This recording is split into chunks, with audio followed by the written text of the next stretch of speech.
네, 안녕하세요. 마음생각연구소 대표이사 양은미입니다. 오늘은 황혼 육아에 대해서 이야기를 드릴까 하는데요. 아무래도 황혼 육아는 이제 시니어들이 하는 거니까 뇌 건강 문제하고 육아 이 두 마리 토끼를 어떻게 잘 잡을 수 있는지 그거에 대한 이야기를 해보고자 합니다. 여러분, 먼저 이야기 들어가기 전에 제가 동화를 하나 이야기 드릴까 하는데요. 아낌없이 주는 나무라는 굉장히 유명한 그림책이 있습니다. 이 책은 실버스타인이 이제 쓴 베스트셀러인데요. 이야기는 되게 간단해요. 사과나무하고 소년 간의 우정 이야기인데, 비록 되게 간단하고 라인으로 된 심플한 어떤 그림에다가 이야기도 되게 몇 줄 안 되는데 그 자체 스토리가 너무 감동적이고 사람들한테 큰 울림을 주기 때문에 아직까지 베스트셀러로 되어 있고 요새도 많이 읽히는 책이거든요. 내용이 뭐냐면 소년을 사랑하는 사과나무가 있었어요. 어렸을 때 소년이 사과나무한테 와서 놀아줬을 때 사과나무가 놀이터가 돼주면서 아이하고 즐거운 시간을 보내줬거든요. 아이가 크니까 이제 돈이 필요해요. 그러면 사과를 줄 테니까 네가 가서 돈을 받고 와라 하고 사과를 내줍니다. 그 다음에 아이가 더 커서 나는 집이 필요한데 집을 어떻게 만들지 했을 때는 나뭇가지를 다 내어주면서 집을 만들어서 살아라 하면서 자기의 나뭇가지를 다 내어줍니다. 그 다음에는 중년이 된 아이가 와갖고 너무너무 우울해서 난 훌쩍 떠나고 싶은 그런 의향을 이야기를 하죠. 그러고는 돈이 없으니까 떠날 수가 없다고 얘기했을 때 나무가 자기의 몸통을 다 내어주면서 배를 만들어서 바깥 세상으로 나가라고 합니다. 소년은 이제 그 나무의 몸통을 가지고 배를 만들어서 멀리 떠나게 되고 오랫동안 돌아오지 않아요.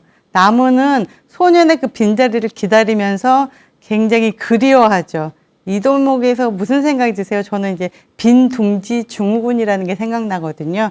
이제 아이를 양육을 하다 보면은 아이가 양육을 하고 교육하는데 올인을 하던 우리 중년의 부모들이 어느 순간 아이들이 다 떠나고 나면 빈집 안에서 느끼는 그 공허함, 아마 나무도 그런 걸 느끼지 않았을까라는 생각을 하는데요. 시간이 한참 지나서 이제 소년이 노인이 돼서 돌아옵니다. 그때 나무는 이런 얘기를 하죠. 난 이제 너한테 더 줄 게 없네. 어떻게 하면 좋나? 난 밑둥밖에 안 남았어. 이런 나무였거든요. 그때 소년이 노년이 됐잖아요. 노인이 됐기 때문에 쉬고 싶은 걸 안 거예요. 그래서 나무가 내 밑둥에 앉아서 쉬라고 합니다. 그때 나무는 너무너무 기뻤대요.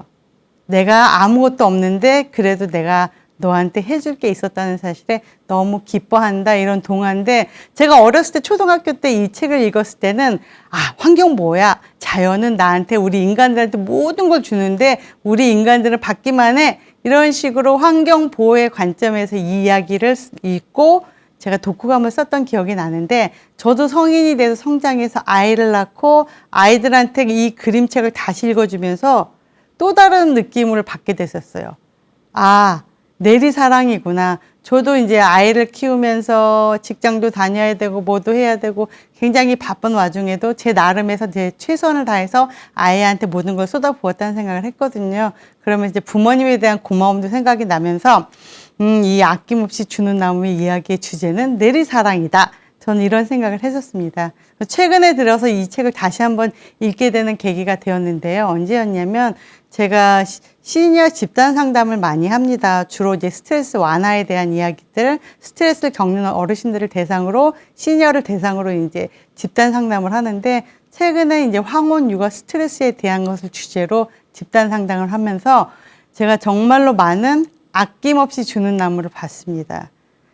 하다 보면은 스트레스가 쌓이고 힘듦도 있고 어떻게 하면 아이를 잘 키울 것인가에 대한 고민들을 서로 토로하시면서 이야기를 나누는데, 때로는 울기도 하시고 너무 힘들다, 이게 언제 끝날지 모르겠다, 억울하다 하면서도 꼭 끝에 붙이시는 게 뭐냐면 자식 사랑, 손주 자랑이었어요. 그래서 아이고 저렇게 아이를 키우고 그 두 번째 육아인 거잖아요. 황혼 육아의 어려움과 고통을 토로하시면서도 자식에 대한 사랑이 저렇게 깊고 모든 거를 내어주려고 하는구나 하는 이런 양가 감정을 모두 다 보여주시는 거 보면서 황혼 육아를 하는 조부모님들은 아낌없이 주는 나무라고 저는 생각을 했습니다.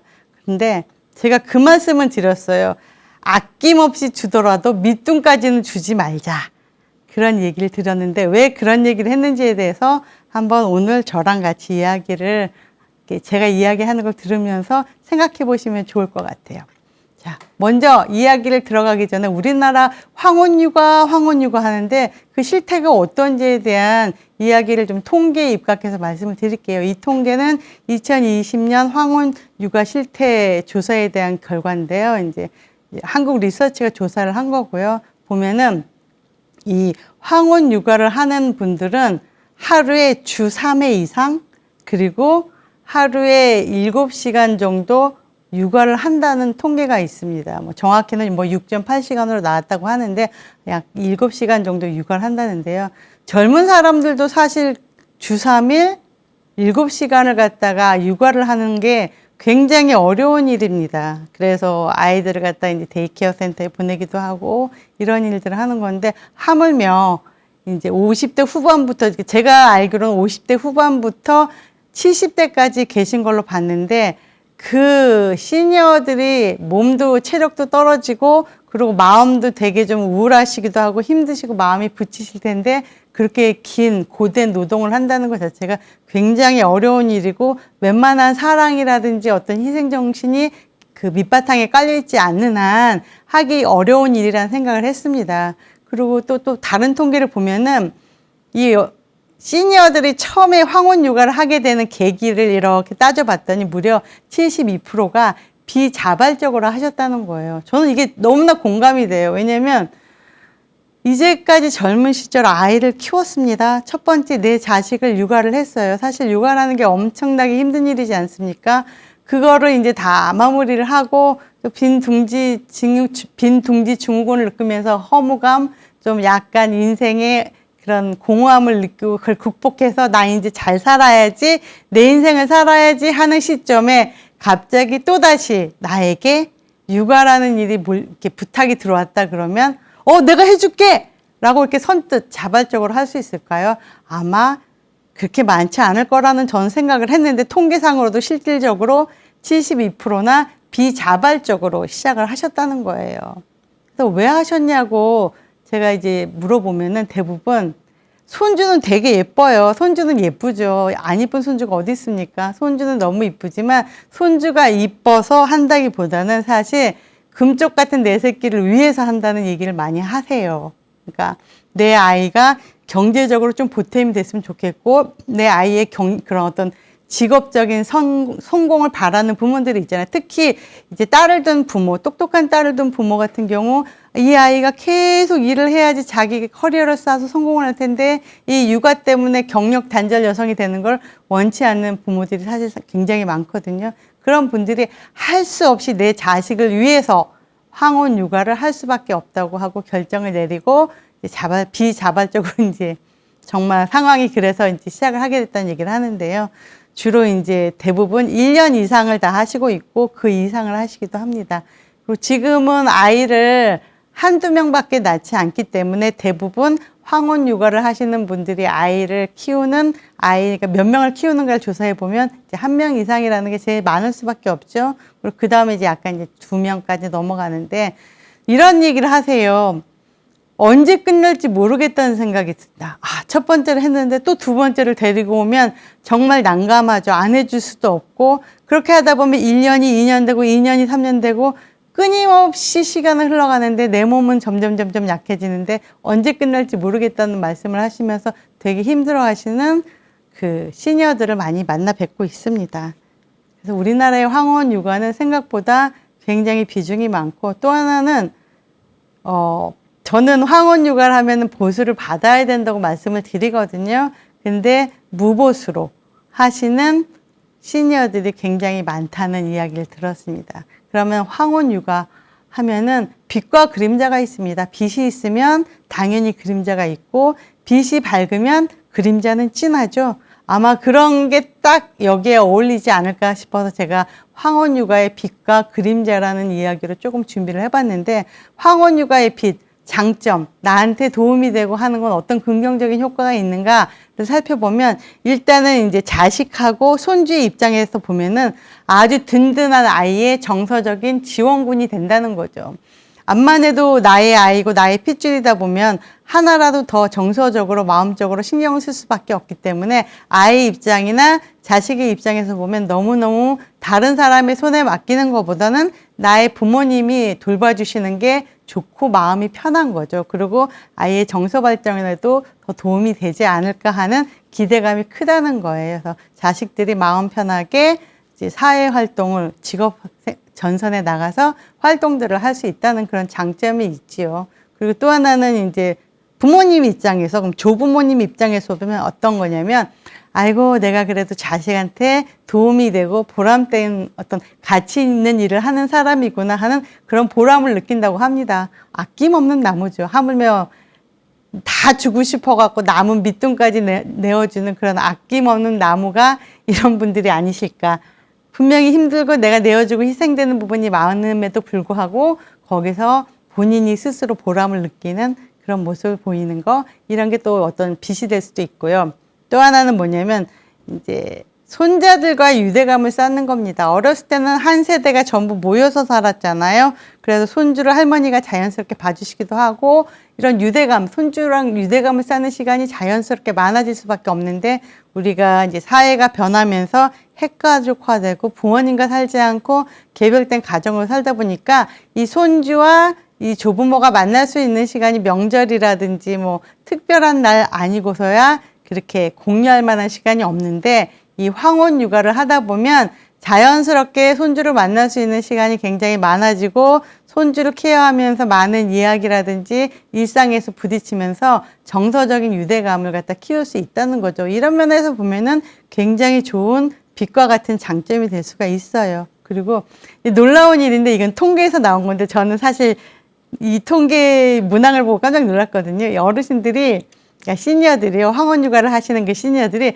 국가와 사회와 그리고 가정에 기여한다는 사실에 자긍감을 갖는다. 이 문항이 있더라고요. 그래서 저도 사실 처음에는 이게 뭐지? 라고 생각하는데 그렇죠. 만약에 이분들이, 이 조부모님들이 아이를 봐주기 때문에 우리 능력 있는 여성들이나 능력 있는 분들이 직장에서 자기 재능을 발휘하면서 나라의 발전에 이바지하는 면 충분히 있다고 보거든요. 그래서 이런 면에 있어서 더 넓은 시각에서 본인의 가치를 갖다가 만들어 나가시고 느낀다는 그 항목을 보고, 선택한 항목을 보고 제가 그렇구나, 이런 면도 굉장히 국가 전체 차원을 봤을 때 긍정적인 효과구나 라는 생각을 했습니다. 이렇게 빛이 강하면요 그림자가 진하다고 했잖아요. 마찬가지로 이런 황혼 육아의 장점의 그 뒤 이면에는 조부모님들이 느끼는 어려움과 고통들이 충분히 있다는 거죠. 보면 제일 먼저 이제 떠오르는 게 스트레스입니다. 보통 황혼 육아를 하시는 분은 50대 후반부터 70대 초반이 주로 많습니다. 이때 되면은 급격히 갱년기가 지나면서 신체가 퇴화되고 노화되고 정신적으로도 에너지가 많이 소진된 상태인데 또다시 이 육아라는 거에 온전히 이런 걸 쏟다 보면은 몸이 힘들고 마음이 힘들 수밖에 없어요. 그거는 이제 신체적인 질병으로 나타나기도 하지만 마음의 증상인 어떤 스트레스로 나타나게 되고 이 스트레스가 계속 풀리지 않고 쌓이면 뭐가 될까요? 우울감이 오기 시작하고 그걸 갖다 방치하게 되면 이제 우울증으로까지. 그래서 마음의 건강 문제가 생기는데 이 문제가 쉽게 간과할 수 없는 게 생각보다 굉장히 크다는 거고, 제가 황혼육아 스트레스 집단 상담을 진행하면서 정말로 우리가 말로만 흔히 그래 애들 키우는 거 얼마나 힘들어 스트레스 많이 쌓이겠다 이런 정도가 아니라 직접 이야기를 하다 보면은 눈물을 쏟으시기도 하고 억눌렀던 화를 갖다가 드러내시기도 하고 섭섭함을 드러내시기도 하고 이런 거를 이제 막 노출하시거든요. 그러니까 솔직히 과감 없이 드러낼 때 제가 보고 있으면은 와, 황혼 육아로 인해서 받는 스트레스가 생각보다 굉장히 크구나. 이걸 그냥 방치할 게 아니라 어떤 나라나 어떤 지자체나 기관 층에서 다 보듬고 돌봐 드려야만이 진정으로 우리가 아이를 낳는 가족들이 많아지겠다는 생각을 했습니다. 인구 감소 문제를 해결할 때 결국 육아 문제가 가장 크잖아요. 근데 그걸 온전히 조부모한테만 떠넘길 일은 아니구나 하는 생각했고, 황혼 육아를 하는 조부모를 위한 나라의 지원이 되게 필요하겠다라는 생각을 제가 이번에 했습니다. 그리고 또 하나는 마음은 이제 뭐 속에 있으니까 잘 드러나지 않고 표정으로 드러난다고 생각하면 몸에 대한 신체 건강의 변화는 바로바로 이제 느끼게 되시는 거죠. 몸에 드러나니까요. 이제 여러 가지 신체적인 문제가 또 있을 수가 있습니다. 그리고 조부모의 사회적인 고립감 문제가 큽니다.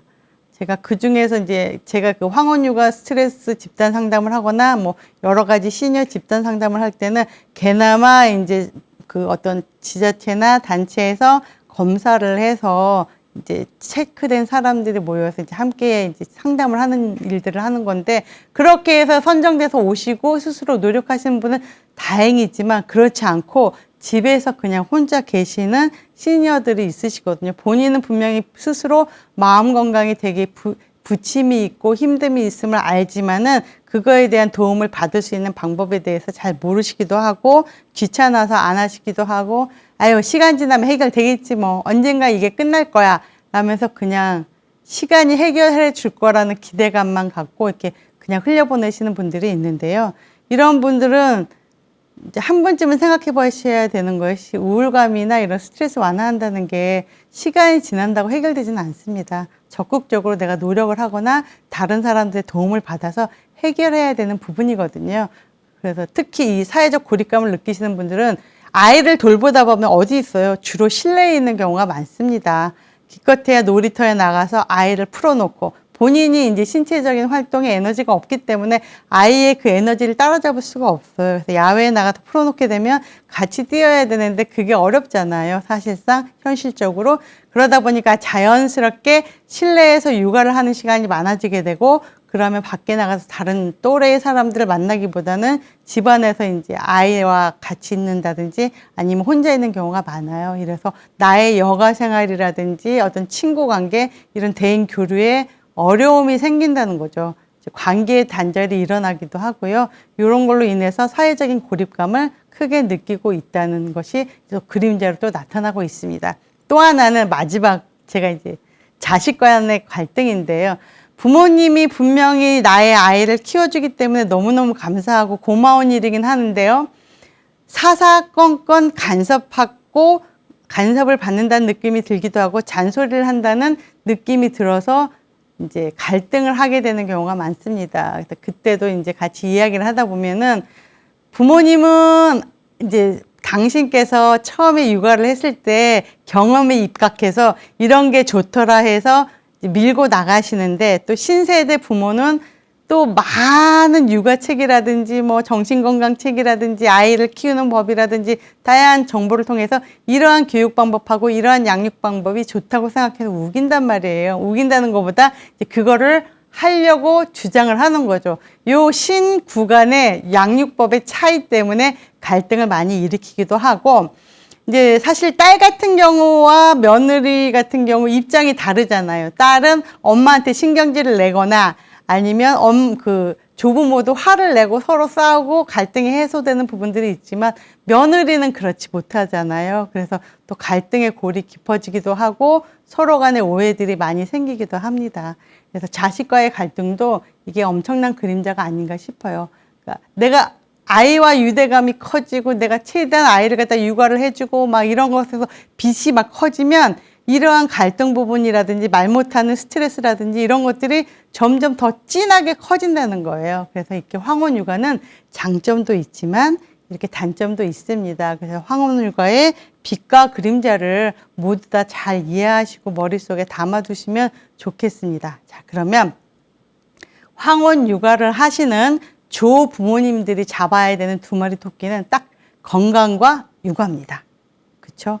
시니어다 보니까 당연히 건강 문제가 최대 관심사일 수밖에 없고 내가 관리하고 관심을 두어야 되는 것들이고, 황혼 육아를 하다 보니 육아에 대한, 아이를 잘 키워야 되고 아이를 잘 돌봐야 되는 육아에 대한 문제도 내가 잡아야 되는 토끼가 된다는 거죠. 그래서 이 두 가지 토끼를 우리가 어떻게 균형을 맞춰서 잘 잡을 수 있는지, 그거에 대한 이야기를 지금부터 본격적으로 한번 해볼까 합니다. 황혼 육아를 하는 조부모들의 건강 관리를 이제 신체적인 부분, 몸에 대한 이야기와 이제 마음에 대한 이야기를 한번 나눠볼까 하는데요. 이제 그 황혼 육아를 하는 조부모님들이 많이 겪는 병명으로는 손목 터널 증후군이라는 것이 있습니다. 이것이 뭐냐면 이제 자꾸 아이를 키우면 뭘 물건을 들거나 내려놔야 되는 게 많잖아요. 아이를 안거나 들어야 되고 또 뭐 아이한테 큰 장난감을 갖다 줘야 되기도 하고 아이를 데리고 어딜 가야 되기도 하고 자연스럽게 뭐를 들어 올리거나 물건을 들어 올리거나 아이를 들어 올려야 되는 상황이 많이 발생하기 때문에 자연스럽게 우리의 이 손목에 대한 터널에 증후군이 생기는데 자주 되도록이면 뭐 물건을 옮기거나 뭐 아이를 갖다 옮기거나 이런 거는 요새 되게 다양한 도구들과 기구들이 많이 생겼잖아요. 육아를 지원하는 그런 기구들 많이 이용해 보시면 제일 좋고, 그래도 저희가 이제 어쩔 수 없이 그런 일들을 해야 되니까 이 수시로 이렇게 손목을 자주자주 이렇게 돌려주시기도 하시고요. 이렇게 스트레칭 같은 경우, 이런 스트레칭 같은 경우 굉장히 시원하지 않습니까? 그 반대로 이렇게 꺾는 이런 우리가 흔히 아는 이런 방법들을 사용해서 자주자주 해주시면 좋고, 이렇게 손목도 이렇게 좀 돌려주시고, 그냥 어쩔 수 없이 많이 쓰니까 이렇게 손목을 다른 방향으로 자꾸 운동을 해주면은 이제 손목 스트레칭이 되기도 하고 손목 터널 증후군을 갖다 예방하는데 많이 도움이 줄 수도 있고 증상을 완화하는 데도 도움이 줄 수 있습니다. 근데 너무나 아프다 그러면 당연히 저희가 전문의의 상담을 받아서 약을 처방을 받는다든지 아니면 전문적인 어떤 운동을 배우셔서 하시면 좋을 것 같습니다. 근데 아직은 뭐 나는 괜찮은데 근데 내가 나이에 비해서 너무 많이 이제 손목을 쓰는 것 같다 그러면 수시로, 저는 아직 황혼 육아를 하지는 않지만 저는 이제 글 쓰는 일을 많이 하다 보니까 자주자주 이렇게 손목을 풀어주고 있거든요. 그래서 손목 터널 증후군에 대해서 우리가 예방할 필요가 있다는 겁니다. 그리고 또 하나, 이거는 꼭 뭐 황혼 육아 때문만은 아니죠. 이 퇴행성 관절염이라는 것은 말 그대로 퇴행성 관절염, 나이가 들어가지고 관절 부분들이 많이 이렇게 닳기도 하고 퇴행하게 돼서 생기는 염증인데요. 특히나 아이를 갖다 안거나 들어 올릴 때 무릎에 이렇게 하중이 많이 가게 되잖아요. 그럼 무리가 가기 때문에 자연스럽게 내가 앓고 있던 이런 퇴행성 관절염이 더 악화될 수도 있고 내가 퇴행성 관절염이 없다가도 생길 수가 있습니다. 그래서 요 방법을 갖다가 이런 퇴행성 관절염을 갖다 조금 예방해 볼 수 있는 방법이 뭐냐면, 아이를 안을 때 되게 조심하셔야 되는데 생각 없이 이렇게 번쩍 안으시면은 이런 퇴행성 관절염의 그러니까 관절에 무리를 줄 수 있습니다. 그래서 아이를 눈높이에 맞춰서 앉으시는 거예요. 앉은 상태에서 아이의 키높이에 맞춰서 앉은 다음에 아이를 딱 안을 때 몸쪽으로 꽉 당겨서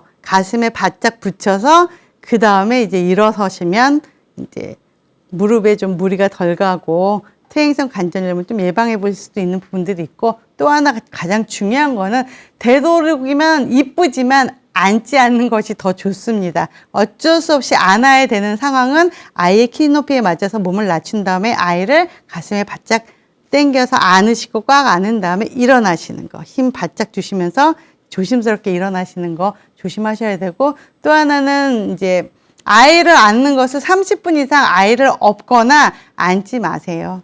이거는 허리에 엄청나게 무리를 주기 때문에 우리가 유모차를 괜히 삽니까? 우리가 보행기 괜히 삽니까? 아이들 육아하는 기구 괜히 사는 거 아니잖아요. 꼭 내가 안아주고 업어줘서 그것만이 아이에게 사랑을 주고 아이를 잘 돌보는 게 아닙니다. 우리가 젊었을 때는 그런 기구가 많이 나와 있지도 않았고 양육도구가 많이 나오지 않아서 할 수 없이 그렇게 키웠다면, 이제는 정말 다양한 그런 양육을 할 수 있는 지원해주는 그런 물품들이 많이 나와 있잖아요. 그래서 그런 거를 많이 활용을 해서 최대한 나의 신체에 무리가 안 가도록 이제 양육을 하시는 게 좋겠습니다. 그리고 또 하나, 수면 부족인데요. 신생아 같은 경우는 저는 지금도 기억이 나요. 신생아 때는 우유를 줘야 되는 부분들이 돼서 시도 때도 없이 아이가 깨기 때문에 너무너무 자주 깨다 보니까 제일 힘들었던 게 전 수면 부족이 아니었을까 생각합니다. 물론 뭐 이제 황혼 육아를 하시는 분들은 주로 아침에 일찍 이제 딸이나 며느리가 이제 아이를 데려다 놓고 가시는 경우라서 밤새 이렇게 보는 분들은 그렇게 많지 않습니다. 그렇지만 물론 그렇게 하시는 분들도 저는 봤습니다. 근데 그렇지 않지만 낮 동안에도 아이들이 잠을 자는 시간이 있지 않습니까? 그러면요, 같이 주무세요. 제발 좀. 꼭 아이를 재워놓고 본인은 가서 또 그릇을 막 씻고 계세요. 집안일을 하시고 청소하는데 아이가 잘 때는 얼른 집안을 깨끗하게 치워야 된다는 이런 생각을 버리셔야 됩니다. 왜냐면 아이를 키우는 것만으로도 이미 내가 체력의 한계를 느끼는 거고 나는 엄청난 노동을 하고 있는 거고 엄청난 도움을 자식한테 주고 있는 거거든요.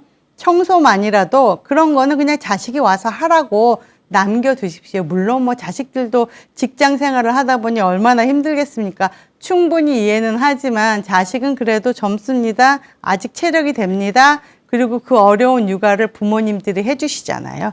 그러니까 그런 부분에 있어서는 이제 아이들이 자식들이 할 수 있도록 남겨두시고 아이들이 잘 때는 우리 조부모님들도 주무시자. 잠깐이라도 눈을 붙이셔야지 그 오후에 남은 시간을 갖다 아이들을 갖다 돌볼 때 내 건강에 받쳐준다는 말씀 드리고요. 또 하나는 피로감입니다.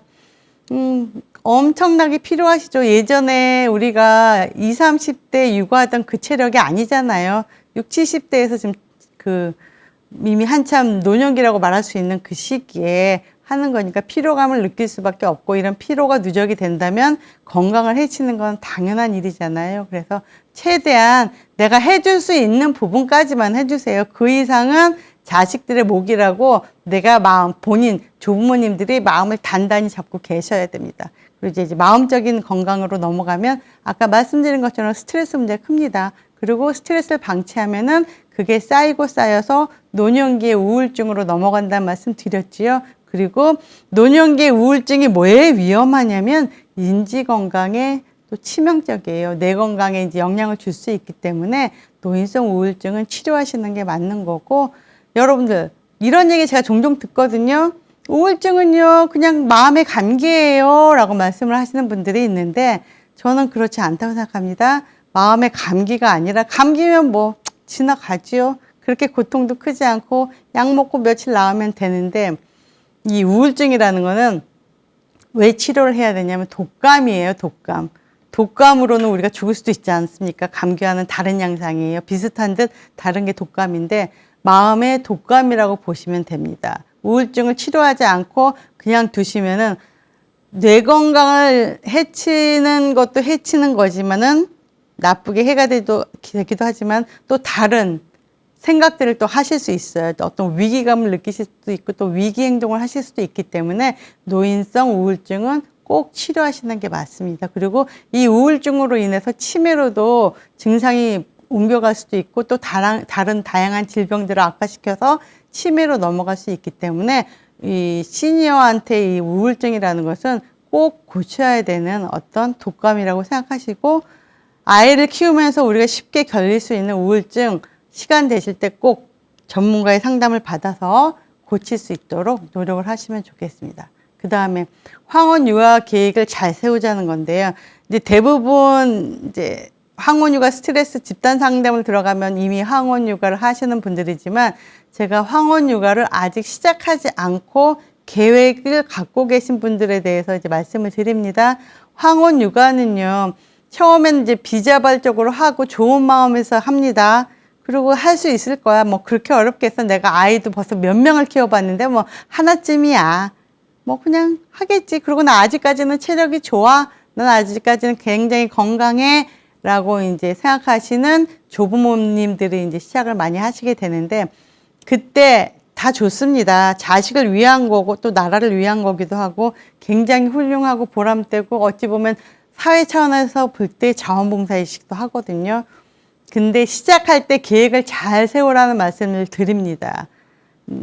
황혼 육아 스트레스에 대한 이제 다양한 동영상을 좀 보면은 실제 예를 거기에 나오잖아요. 보면은 황혼 육아가 언제 끝날지 몰라서 죽고 싶다는 말씀을 하시는 어르신들의 영상도 볼 수가 있고요. 또 실질적으로 상담을 하다 보면 그런 생각을 하시는 분들도 있어요. 우울증이나 스트레스가 굉장히 많아지기 시작하면.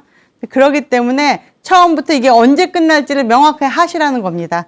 하나가 둘째도 둘째가 셋째가 돼서 엄청나게 장기간 황혼 육아를 하시는 그런 위기를 맞지 않기 위해서는 아이들하고 먼저 며느리나 딸, 내가 아이를 키워줘야 되는 그런 그 자식들하고 무슨 얘기를 하셔야 되냐면 내가 언제까지 할 것이다.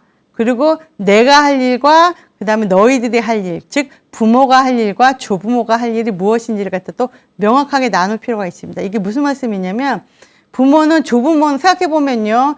결국은 부모 그 아이의 교육이나 그런 거는 부모가 주 양육자고 주 교육자입니다. 아이를 끝까지 키우는 거는 사실 부모의 역할이지 조부모의 역할은 아니거든요. 그러면 조부모님은 보조 양육자라는 거를 명확하게 스스로 인식하고 계셔야 된다는 거죠. 그래서 교육을 이렇게 자식이 세운 교육 방향이 있잖아요. 그러면 거기에 따라주시는 게 맞습니다. 그럼 가족, 그 아이에 대한 교육은 그럼 네가 결정을 해라. 그럼 너가 그렇게 진행을 하고 그럼 내가 그렇게 따라주마 라고 얘기를 하고 대신 나는 내가 양육할 때는 이런 일들을 할 거니까 이 부분에 대해서는 내 역할이다 하면서 자식과 조부모의 역할이 명확하게 나누어진다면 자식 간의 갈등 문제에 대해서 조금은 피해갈 수 있는 부분들이 있다는 거죠.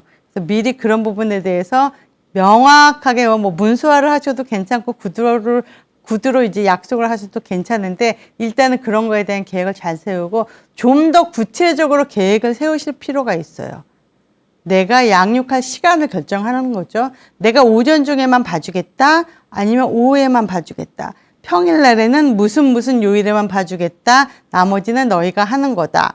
라는 식으로 내가 그 양육하는 시간과 기간을 갖다 명확하게 정해놔야지 자식들도 그거에 따라서 스케줄을 움직입니다. 그렇지 않으면 오늘 엄마 미안해. 내가 오늘 저기 뭐가 있어가지고 내가 못 갈 것 같아. 엄마 몇 시까지 갈 테니까 좀 더 봐줘. 이런 말들이 자연스럽게 나온다는 거예요.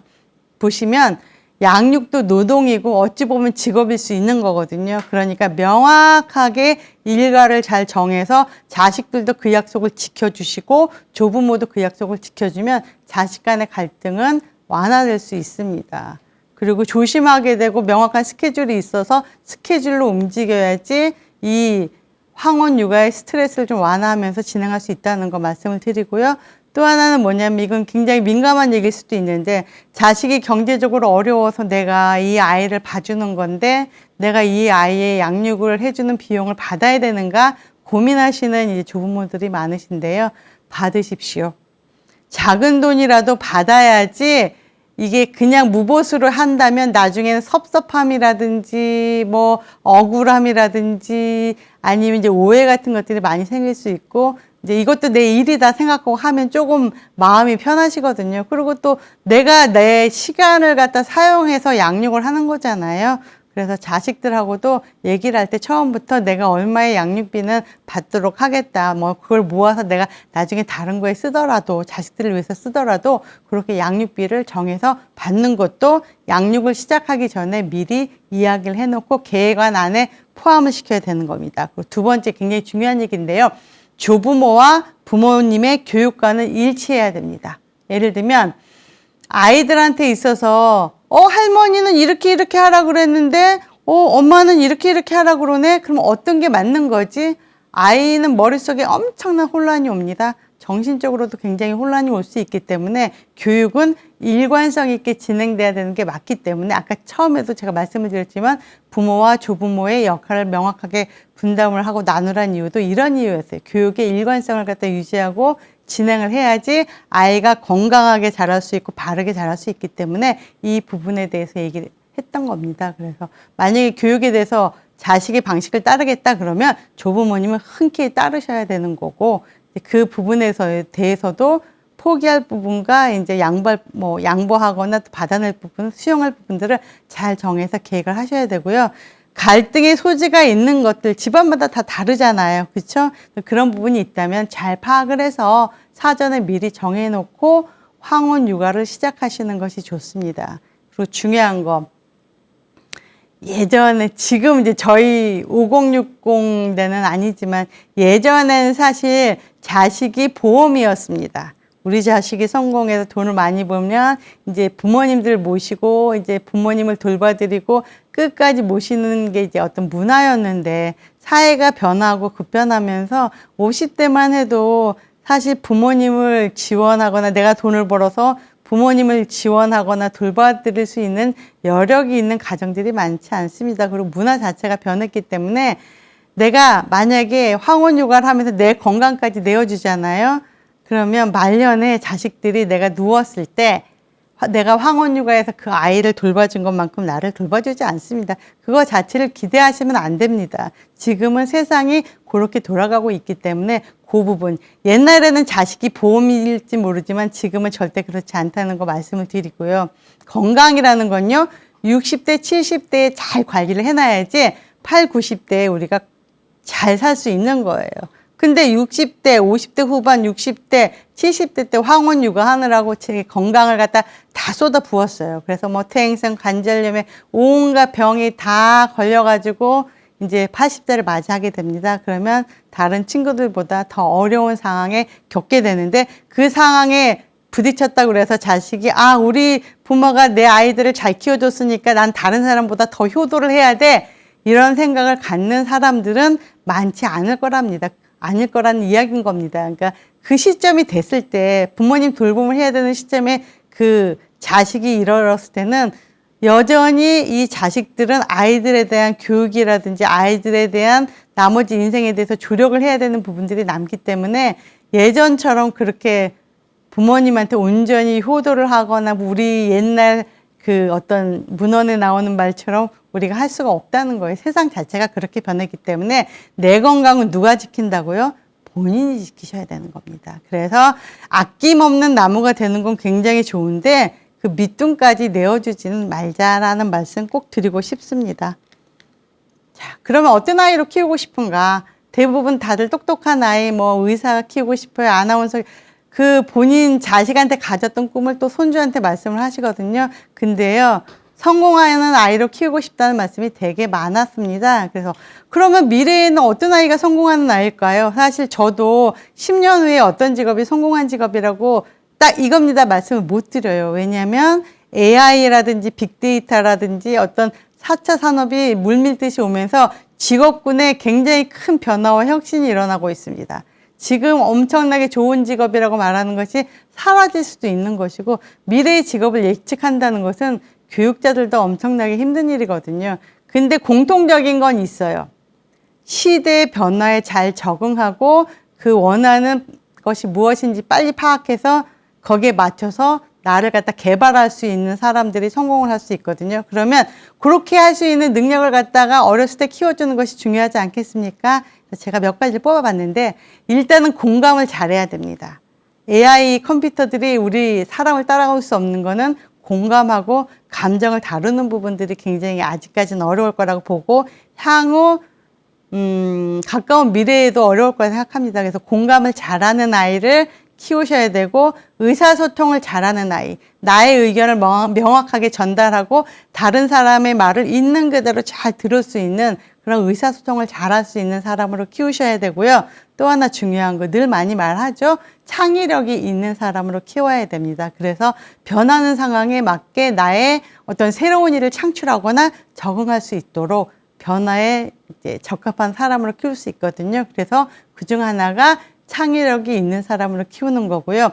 요 세 가지는 아마 기존에도 교육을 할 때 아이들 이렇게 키워야 됩니다라고 많이 말씀을 들으셨고, 또 우리 자식들을 키웠을 때도 아마 조부모님들이 여기에 중점을 두지 않았을까 생각합니다. 근데 요즘은요, 또 하나가 더 늘었어요. 그게 뭐냐면 성인지 감수성이 있는 사람으로 키워야 된다는 거예요. 말이 굉장히 어렵죠? 이게 뭐지? 요새 많이 들어보긴 했어. 성인지 뭐 감수성이 떨어져서 그 사람은 안 돼, 뭐 이런 얘기들이 뉴스 기사에 많이 나잖아요. 뭐냐면 성차별을 할 수 있는, 일상생활에서 성차별을 할 수 있는 상황인지 말인지를 갖다가 잘 구별할 수 있는 민감성을 가진 친구라는 거예요. 그래서 이런 것이 앞으로는 더 양성평등이 더 잘 이루어진 사회에 살아가려면 아이들이 이런 성인지 감수성을 갖고 성장을 해야만이 성공할 수 있다는 거죠.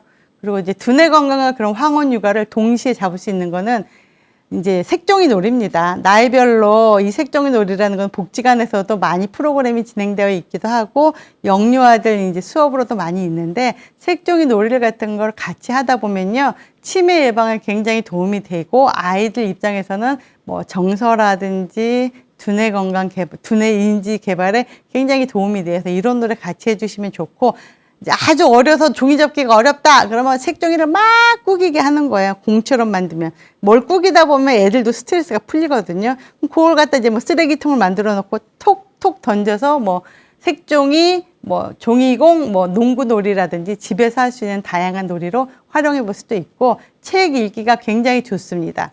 그리고 사진을 보면서 이야기하기인데요. 이건 뭐냐면은 이제 아이들의 어렸을 때 사진을 갖다가 많이 찍어 놓으시면서 같이 이야기를 나누시는 거예요. 그럼 대화하는 시간도 가질 수 있고, 어르신들 입장에서 보면은, 시니어 입장에서 보면은 그 회상 활동으로도 굉장히 좋은 활동이 되거든요. 그래서 두뇌 건강에도 굉장히 도움이 됩니다. 그리고 노래 부르는 거 너무 좋아요. 그래서 동요 가사를 함께 외워서 불러주면은 조부모 입장에서는 두뇌 건강 운동이 되는 거고요. 아이 입장에서는 즐겁고 재미있는 활동이 되는 겁니다. 그래서 이렇게 두뇌 건강과 황혼 육아를 갖다가 두 마리 토끼를 잡을 수 있는 방법이 있다고 말씀드렸고요. 황혼 육아는 어떻게 할 것인가 하면 요새 많이 뜨는 게 마음 챙김 육아예요. 요약을 해보면 딱 이거예요. 내가 온전히 그 순간에 그 활동에만 집중하는 게 바로 마음 챙김이거든요. 예를 들면 이런 거죠. 아이한테 책을 읽어줘요.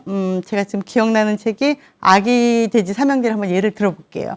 아, 여기 보면은 아기 돼지 삼형제 책을 쭉 읽다 보면은 머릿속에는 벌써 얘 빨리 뭐 준비시켜서 태권도 보내야 되는데 막 이런 생각이 머리에 막 떠오르실 거예요. 이렇게 할 일이 너무나 많아가지고 뭘 하나를 하면서 다른 행동을 생각할 때 우리는 행위 모드에 있다고 하거든요. 이 상태에 있으면 사람이 굉장히 스트레스 받는다고 그래요. 왜냐하면 자꾸 뭔가 쫓기는 느낌을 갖잖아요. 그러면 아이도 책을 읽어줬을 때 우리 할머니가 지금 딴 생각해 하고 별로 감흥을 받지 않습니다. 근데 온전히 책 읽는 거에만 집중하시는 거예요.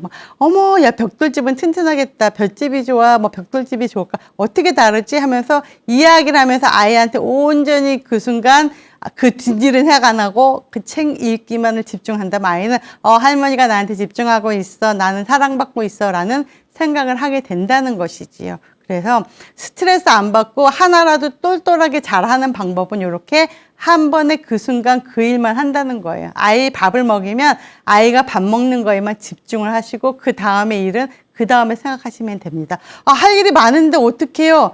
그냥 그중에 한두 개 안 한다고 해서 큰 문제 되지 않거든요. 실수로 안 하기도 하는데요. 그래서 매 순간 하나의 활동에, 하나의 그 육아 활동에 집중을 하시는 게 바로 마음챙김 육아가 되겠습니다. 그리고 정서 기능을 높이는 아이는 말하는 거하고 그 다음에 듣기 문제인데요.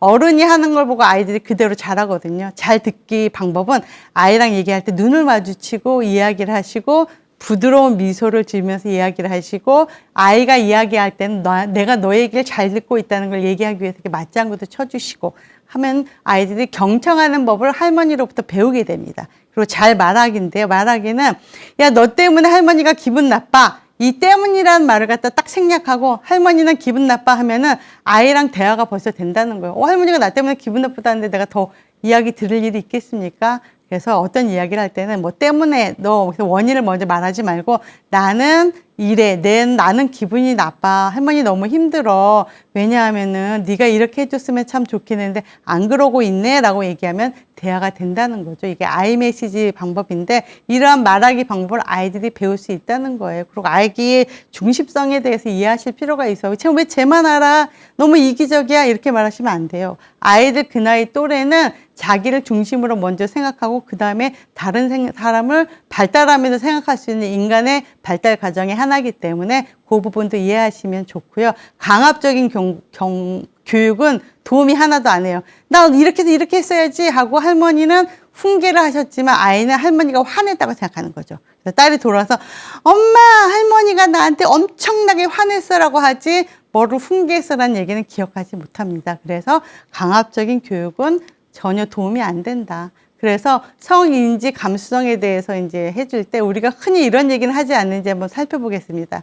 남자아이들이 싫어하는 말이 있다고 해서 제가 유튜브에서 좀 찾아서 정리를 해봤는데 이런 말들은 안 하시는 게 좋겠어요. 남자는 이래야 돼, 여자는 이래야 돼라는 이야기 자체가 아이들의 인지 감수성을 하는데 도움이 안 되거든요. 예를 들면 뭐 남자가 왜 이렇게 부끄러움을 많이 타? 너 마마보이구나. 너 왜 이렇게 말해? 너 이렇게 씩씩하지 않아? 남자애가 왜 이래? 이런 말들은 되도록 우리가 툭툭 어른들이 내뱉긴 하는데 그 말 자체가 아이들한테는 남자는 이래야 된다는 생각을 갖게 한다는 거죠. 그래서 남자는 이래, 결국은 이제 성차별적인 말들이라든지 생각 방식을 스스로 그냥 습득하게 된다는 거예요. 주로 보면 남자들은 씩씩해야 된다는 이야기, 그렇지 못하면 남자가 아니야 라는 인식을 많이 시켜준다는 이야기들이 있고요. 여자애들 같은 경우 외모에 대한 이야기를 많이 한다고 합니다. 아니면 여자애가 이렇게 얌전하지 못하고 말이 많아 이런 식으로. 뭐 여자애들 머리가 길어야지 이쁘지, 뭐 여자애가 왜 이렇게 뚱뚱해, 뭐 얼굴이 흉터가 나선 되니,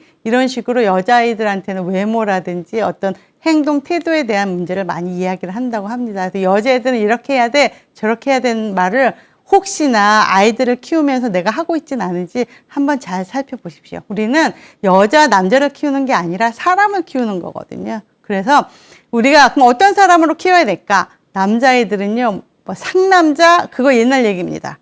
오히려 성희롱이나 아니면 다른 포괄적인 남성상으로 인식될 수 있기 때문에 상남자로 키우시지 마시고요. 여자애들은요, 요즘 적극적인 여자애들이 또 성공하거나 자기 기회를 많이 갖거든요. 그래서 얌전한 아이로 키우지 말고 단지 남의 마음을 잘 공감하고 배려하는 그냥 좋은 사람으로 키우는 것이 좋지 않을까 생각합니다.